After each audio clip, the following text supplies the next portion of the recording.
So this will be fun. Oh, amazing. So you're meeting like a family. Yeah, like a family connection, right? That's awesome. We get to do that. I know a couple of people when we asked about interviewing for this, I got a lot of people going, "Oh, I'm watching that," or I have friends who've ridden that, before. So it's pretty popular in that area. So lots of Yeah, families. RAGBRAI is a big deal. I remember growing up, always seeing it on the front of the newspaper. And you're right, the little towns would host, I guess, like when the bicyclists come through, don't they like have a like food and Yeah, music? And they have like a little festival. Yeah. so I've never been to one of the small towns when that's happened, but I guess it's quite a big deal. I mean, some people from the town then actually just come out too to entertain them and to chat and meet them and just provide a really, I bet, amazing fun experience. Yeah, I know in Cedar Rapids, there's a whole community that kind of came up out of that because because there's a direct path through the city, and then because that happens, there's like regular bike riding happening in the city afterwards. So they've sort of made those year-round trails, if you will. So it's Oh, not just okay.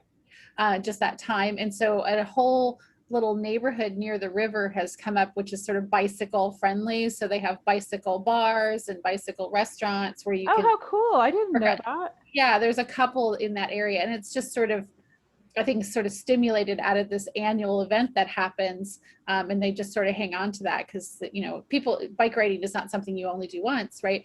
But and especially in a city of that size, people will just whiz by. I mean, even here in LA, we have very near my house, there's a bike community near the river because people Hmm. ride along the river, and there's bike bars and bike restaurants where you can park, and it's actually difficult to get to by car. These Right, restaurants are, right. I've gone over there a few times, but it's super easily accessible by bicycle because it's just right off the trail. So Yeah. Oh, that's super nice. cool. Yeah, I'm anxious to hear about her experience. I've done a couple of long distance bike rides, not like that, but 50 and 100 miles. I've done that, and it is a grueling full day experience. I think this is obviously longer than that, but riding for a full day. Yeah, where did you do that? Oh my gosh. See, I Well, am always learning something new about you, Cindy. yeah. So years ago, my first husband and I were mountain bike and bikers. So we used to ride here in LA from Whittier along the LA River to Long Beach, which is a 50-mile round trip. So it's 25 miles down and 25 miles back. So we would ride that in the summer a couple of times. I always joke when we rode that um, you only get sunburned on one side of your body because on the way down the sun is coming up in the east. So you go down, and then we get to the beach and we have lunch and lay around and rest, and then you turn around and come back, and now the sun is setting, so it's setting, Oh, so it's right. on the other side, so and you've turned around, so you're just getting more sun on the Yeah. other side. And then years ago I did the Rosarita Ensenada ride, which is also another 50-mile in Mexico ride that they do. I did that with a friend. It was a ton of fun also. So yeah, I've done that, but I've never done like this multi-day big rides like this through from city to city. I'm anxious to hear. And both of those experiences, you kind of pop in and people are doing it, and there's a whole community around it, which is kind of cool, right? There's other Right, people right. do the same thing. So Yeah. it looks like she's here. Jan is here. So let's Oh, okay, jump great. Yeah. over and start this. Let me get There we go. her script.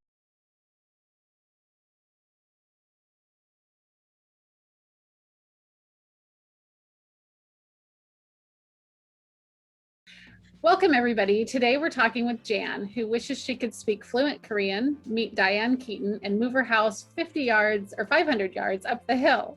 She's hoping to perfect her skill as a mechanical bull rider, and her best travel advice is to always wear sunscreen. Jan's nickname is Gravy Lane, and she has a collection of countless balls of yarn. And today she's going to share her experiences with RAGBRAI. So thank you, Jan, for joining us, and welcome. Thank you.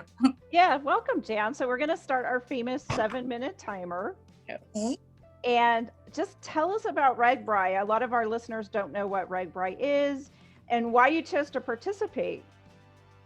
Oh, goodness. RAGBRAI is a fantastic bike ride from the west part of Iowa to the east. So we start at one river and go to the next. And it's an all-week ride. And every year it's between the 3 different areas, the northern part, which is super hilly, the middle where I am, it's nice and cornfields and bean fields. And then the third part would be southern Iowa. That's kind of hilly also. Okay. How many, it's 1 week long, right? 1 week, yes. And how many miles is it total? Oh, over 400. I don't remember now, 460, something like that. I mean, it's different every year, depending on the route. You have to do a lot of zigzagging between small towns. Okay. Okay. So they change the route every year. Yes. Okay. Yeah. That's cool. And about how many years have they been doing it? Because I just remember as a kid hearing about it all the time. Yeah. Is this the 50th year? Gosh, it's been going on as long as I can remember. I was probably a young girl when it did start. I think this is the 50-something year, 50-something anyway. Yeah, I'm just looking it up, and it says it's 400 this year, 454 miles, but I don't see how many years it's been going on. That's a good question, April. We'll have to do a little research to find out the answer for that. It has forever, right? For as long as any of us can remember. Yeah, exactly. 5 years now. So the year you chose to do it, did you ride the whole length? Oh, yes. River? Oh, cool. Oh. And why did you choose to do it that year? I wanted to my whole life, and the time was right. It's on my bucket list, and I'm real bullheaded and stubborn. And when I start something, I have to go all the way. I love it. It was real tough. The first 3 days were straight up and down steep hills. Oh my goodness. And it was hard. My sister went with me, and we had a blast. That's amazing. Was there a time you didn't think you could do it? Or in those early days you were going to quit? Yeah. The first morning, I was alongside, it's a huge crowd, and the next to me's chain broke, and he flew into the ditch and got cut up, and that scared me. But I jumped back on and kept going. There's probably something to be said about that kind of peer pressure and support in that large crowd when you're like feeling like you can't do it. They're all, you know, kind of encouraging. When I was a virgin, we were called virgins because it was our first year. And magic marker, and they write virgin all the way down both legs in the back of your. So the rider behind you can know to watch out for you in case you do something stupid. Hey, that would be me. Well, and I love that they, you know, made it to help you and to, you know, excuse you for doing things that maybe other more experienced riders would know not to do or do. Yeah, that's right. Or maybe look out for you. Yeah, look out for you, pick you up. Yeah. Yeah. So what were some of your favorite memories of the experience? Oh, a girl at the top of a hill playing a trumpet, and she was playing the theme from Rocky. Oh, that's cool. It's a really tough hill. The weather is very, very hot and humid here. And you get to the top, and she's playing that. I think she was in the Air Force. The Air Force kids were helping us. And it was absolutely beautiful. It just sounds magical, Jan, like a magical moment where you're not sure you can do it, and that music is just pulling you up that hill, right? It did, yeah. That's amazing. Was there something that surprised you along the way, something that happened that you didn't expect to happen? I mean, obviously that was something that you would never have known, but anything else? I was very surprised at the different people. You see there's parents pulling their kids, little ones. There's a 95-year-old in it this year that's done it every year. There's very large, obese people. There's little scrawny people. I expected athletic, people. Oh. And, there is a lot of young, fast riders, but there's also the slow riders. Right. Just Right. everybody's out there doing it, right? Yeah, it's just a wonderful time. Oh, sounds amazing. So tell Yeah. us about the food. Cindy and I like to talk about food. So Yeah. Every little town has pie. oh yay, I'm there. Yeah, every church lady brings pies and cakes. Oh, I love it. A lot of beer. Gosh, yeah, they want to feed you the whole ride. And my sister and I vowed that we were not going to gain weight on this ride. Oh, you're burning a lot of calories. Yeah, they feed you really well. And it's so well organized. There's water everywhere for you. Okay. That's good.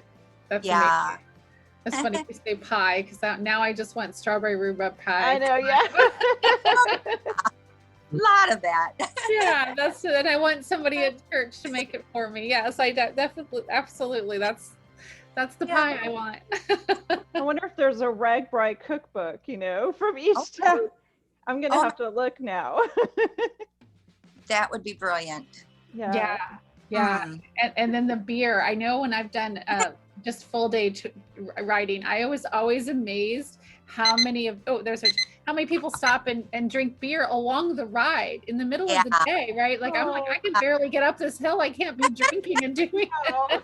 On a bicycle, right? Did you see that too, Jan? No, we waited. I think we did that. We were very sorry. We have to ask you really quick. I hate that it cut us off already, but we have to ask you, was there anything you packed and took along with you that you needed or didn't need? Oh, absolutely, yes. I'm a coffee-aholic, and I took chocolate-covered coffee beans. Oh. Because when you get up in a tent in the morning and it's still dark and you're tired, you need those coffee beans. And that's a great tip because it's a light packer, right? You've got those little, I love that. Yeah. That's a tip. We'll in your fanny pack and eat them as you go. That is so smart. Well, Cindy and I, oh my gosh, this was so much fun, Jan, and I wish we could keep talking about RAGBRAI. This sounds like a great time, and there's so many questions to ask, like what someone to bring. So we'll probably put some of that in the show notes for our listeners. So thank you everyone for joining us and travel with us through real stories from real people. Thank you so much, Jan. Thanks, Jan. Thank you.